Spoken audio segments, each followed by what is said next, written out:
Gaano nga ba kahalaga ang pag-asa, hope, sa buhay natin? Well, let me tell you this. Hope is not just as important as something in our life. Hope is everything in our life. Ang pag-asa ay hindi lamang kasing halaga ng anumang bagay o sinumang tao sa buhay natin. Ang pag-asa ang siyang lahat-lahat sa buhay natin. Kasi anin mo ang kung ano man o sino man sa buhay mo, kung mawawalan ka naman ng pag-asa. May mga ganyan. May pera naman, may kasikatan naman, napapaligiran naman ng pamilya. Pero nagpapakamatay. Bakit? Nawawalan ng pag-asa. Lagi natin sinasabi habang may buhay may pag-asa, pero pwede ring baliktarin yan. Habang may pag-asa, may buhay. As a matter of fact, may mga tao ngayon, ang problema, hindi naman buhay eh. Gumagalaw naman, humihinga naman, wala naman sakit. Ang problema, pag-asa. Kaya para na rin silang nagsisimulang mamatay, sapagkat ang pag-asa ang siyang nagbibigay buhay sa ating buhay. Kaya dapat meron tayo lagi nito. Ganon kaimportante ito. Ano man ang mangyari, dapat huwag tayong mawawalan ng pag-asa. Kung inaalagaan natin ang buhay natin, alagaan din natin ang pag-asa natin sapagkat ito ang siyang bubuhay sa atin anuman ang mangyayari sa buhay natin. Noong 1950s, meron nga doon nag-experiment ng ganito. Ang experiment sa mga daga na inilagay sa isang container na puno ng tubig from which they could not really escape. Few minutes, nase-sense na ng mga daga yun eh. Na kahit anong gawin nila, they could not escape from it. Alam po ninyo, in just a matter of 15 minutes, they gave up, they drowned.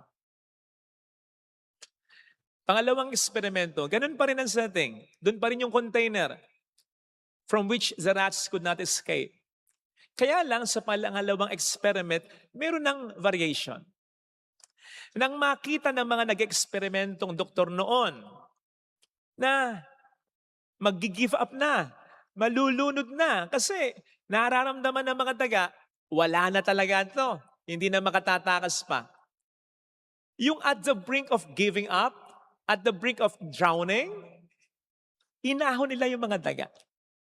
Pinatuyo, pinamahinga. At saka, ibinalik uli sa tubig.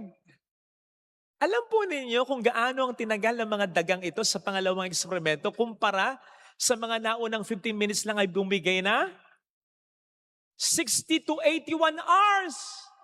Yes. Ganong kahaba yung paglangoy-langoy nila.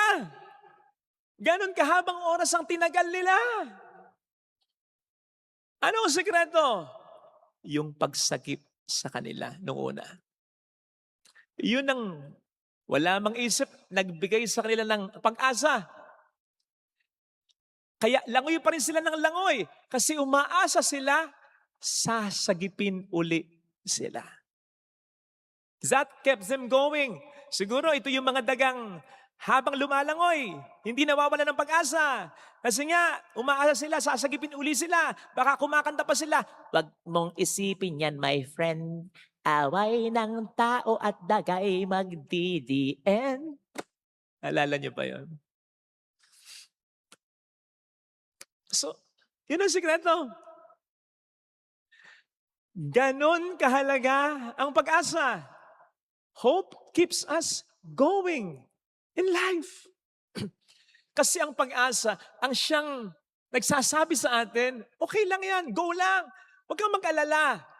May mangyayaring maganda. Pero katulad ng pinapakita rin naman sa eksperimento, kung bakit nagkaroon ng pag-asa yung mga daga, kasi nga sinagip sila, Our hope is still based on something. Hope is not just an ordinary thing that comes out randomly. Halimbawa, gusto ko magkaroon ako ng pag-asa. Matik, magkakaroon ka na ng pag-asa? Walang ganon. It grows from something deeper. Hope grows from faith. Hope is built on faith. Nagtitiwala yung mga daga doon sa mga doktor na sasagipin uli sila. Kaya sila may pag-asa. So hope is built on faith. Ang sabi nga nung isang sikat dating judge na yumao na, hope grows wherever faith is planted. Kung saan tinatanim ang pananampalataya, namumunga ito ng pag-asa.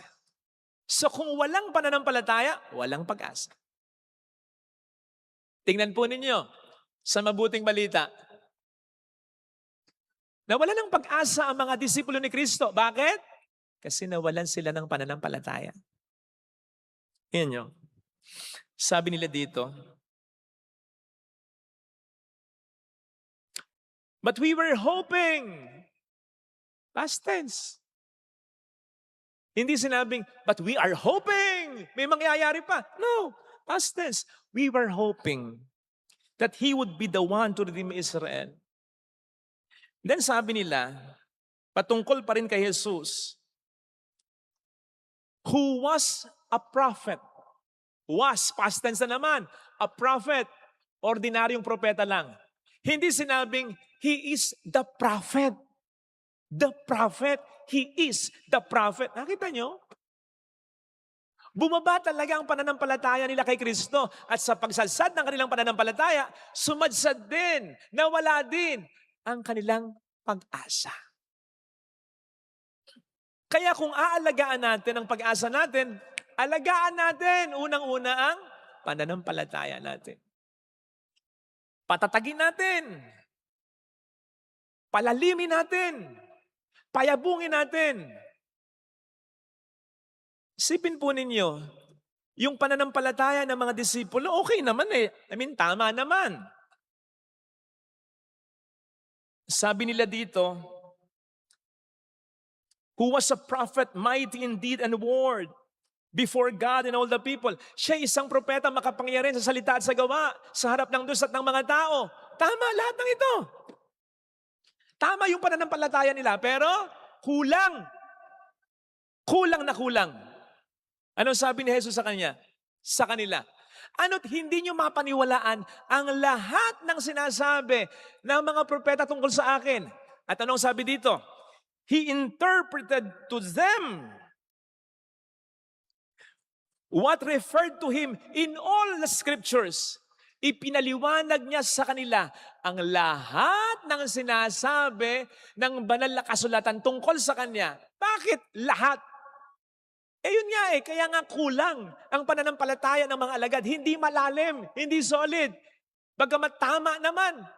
Kasi ang pinaniniwalaan lang nila, yung mga sinasabi sa banal na kasulatan, tungkol kay Kristo na hari, tungkol kay Kristo na propeta, tungkol kay Kristo na makapangyarihan sa salita at sa gawa, tungkol kay Kristo na Diyos. Ayaw nilang paniwalaan yung mga sinasabi ng banal na kasulatan tungkol sa Kanya na maghihirap at mamamatay. Yun ang problema. Parang yung iba sa atin na parang hindi narinig o nabasa. Ang sabi ni Jesus, magbubuhat tayo araw-araw ng krus. Ang sabi sa Biblia, susubukin talaga ang pananampalataya natin. Ang sabi ni Jesus na kung ano ang nangyari sa Kanya, mangyayari din sa atin talaga. Kung bakit kapag mayroon tayong problema, ilan yung nakakausap kong ganyan. At ang sinasabi ko na lang sa magandang paraan, sister, brother, di ba sinabi naman sa atin ng ating Panginoon, magbubuhat talaga tayo ng krus. Ito na krus mo. Ba't ayaw mo tanggapin?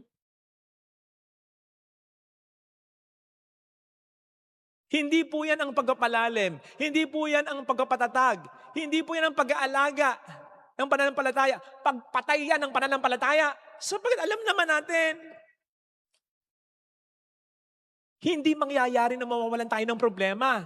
At kailangan natin lahat ng sinasabi ng banal na kasulatan para magbigay ng kahulugan sa anumang problema ngayon. Fortunately, marami naman yung pagkakataong nakakukumbinsi ko, di ba? Talagang ganun. Ito yung krus mo. O di ba? Basta ang mahalaga, huwag kang mawala ng pag-asa. Ang banal na kasulatan, ang siyang magbibigay ng kahulugan sa anumang problema na ating naranasan. Yun ang magpapagaan ng ating pakiramdam at magpapatatag ng ating pananampalataya kasi mararamdaman at makikita natin kung paano kumikilos ang Diyos sa buhay natin.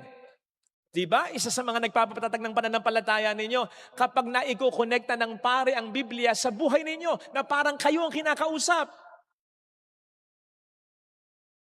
Ganon kasi ang Biblia. Buhay ito, salita ng Diyos ito eh.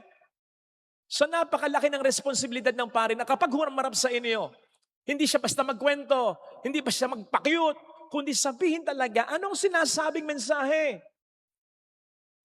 Buhay ang salita ng Diyos, dapat dumating sa inyong buhay. Buhay sa inyong buhay para magkaroon kayo ng pag-asa naman ang problema. Tingnan po ninyo, ang nangyayari sa mga disipulo, gumaan ang kanilang pakiramdam. Were not our hearts burning within us while He spoke to us? And while He explained to us the scriptures? Diba? Bakit gumaan ang kanilang pakiramdam? Inando ba ni Kristo yung paghihirap niya? In-erase ba ni Kristo sa memorya ng mga alagad niya yung naging paghihirap niya, yung naging kamatayan niya? Hindi! In fact, hindi pa siya nakikilala sa puntong ito. Hindi pa nila nakikilala si Kristo sa puntong ito. Pero magaan ang kanilang pakiramdam. Bakit? In-explain na ni Jesus sa pamamagitan ng banal na kasulatan. Yung pagkamatay ko, parte talaga ng plano ng Diyos. Hindi yun pagkatalo. Malaking bahagi yun ng akin at ating pagkapanalo. At yun din ang gustong gawin ng Panginoon sa atin. Ang sa pamamagitan ng lahat ng sinasabi ng banal na kasulatan, may sasakto sa atin para explain na yung disappointments natin, yung failures natin, yung mga losses natin, yung pagloloko sa iyo ng asawa mo, yung problema mo sa anak mo, yung pagkakasakit mo ng malubha, at maging ang kamatayan ng isang minamahal mo, ay hindi talaga pagkatalo, kundi po pwedeng maging malaking bahagi ng kanyang mas magandang plano sa iyo at sa mga taong mahalaga sa buhay mo. I-explain niya yun. Basta makinig lang tayo sa kanya. Katulad ng dalawang alagad, na kahit siguro nasaktan yung mga alagad sa sinabi ni Jesus, ano ba? Kaya hangal ninyo. Di ba sinabi ko na sa inyo? They stayed. Tinanggap nila. Kahit masakit yung sinasabi ng Panginoon sa kanila. Sana ganun din tayo. Lahat ng sinasabi sa atin ng banal na kasulatan, tanggapin natin. Sapagkat darating ang pagkakataon, yung katotohanan ngayon ang mag-explain ng mga bagay na nangyayari sa buhay natin. God will never change our past, but will give our past new meaning. Bibigyan niya ng bagong kahulugan. Ipaparamdam at ipapaunawa niya sa atin kung paano siya kumikilos sa buhay natin. Basta sumampalataya tayo sa lahat ng mga sinasabi sa atin ng Panginoon. At kaakibat ng pananampalataya ay ang pag-asa na maiintindihan natin ito, lahat ng ito, pagdating ng araw. Pagdating ng araw, yung mga hindi natin maintindihan ngayon, explain sa atin ng ating Panginoon. Basta huwag tayong mawawalan ng pag-asa kasi pag nawalan tayo ng pag-asa, hindi na natin maunawaan yan. Amen. Ilagay natin ang ating kanang kamay sa tapat ng ating puso.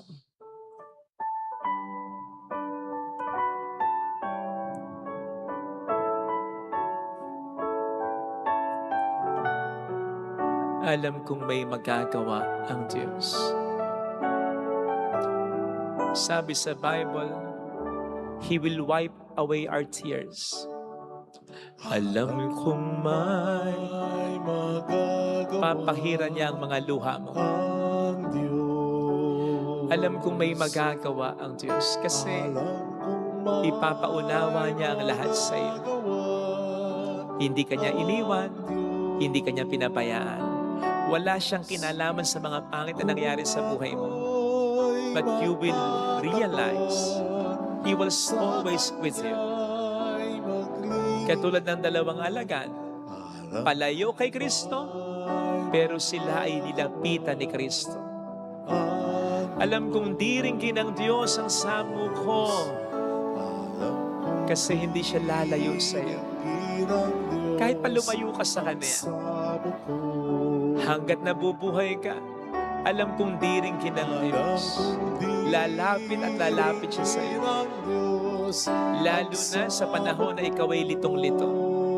Kung ako'y magtatapat, kung ako'y sa Kanya'y maglilingkod, sa Kanya'y alam kong may magagawa ang Diyos. Diringgin ng Diyos ang samo. Pumikit tayo. Panginoon, tulungan mo kong mas sumampalataya sa iyo. Sa gitna ng mga problema, alalahanin, takot na nakakaharap ko. Sapagkat ang lahat ng ito ang nagpapawala ng aking pag-asa. Nawawalan ako ng gana, natatakot akong magpatuloy sa buhay ng may ligaya, ng may saya. Alam kong ayaw mong maranasan ko ito. Alam kong hindi mo rin gusto ang mga problema sa buhay ko. Pero alam kong tutulungan mo ako na malampasan ang lahat ng ito. At darating ang pagkakataon, maunawaan ko rin kung bakit ganito, kung bakit ganon. Tutulungan mo ko, Panginoon. Hallelujah! Purihin ang Diyos. Hallelujah! Pasalamatan siya. Siya ay muling babalik sa atin. Hindi Kanya iiwan.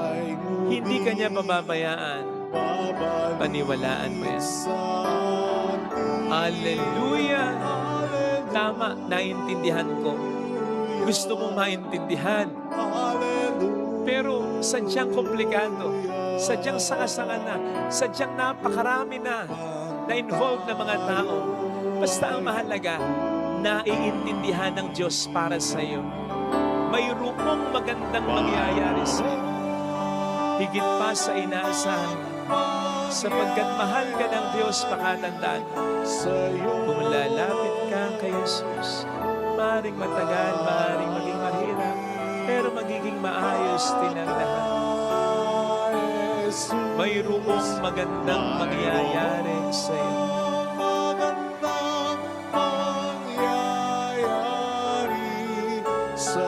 Kung lalapit kay Jesus,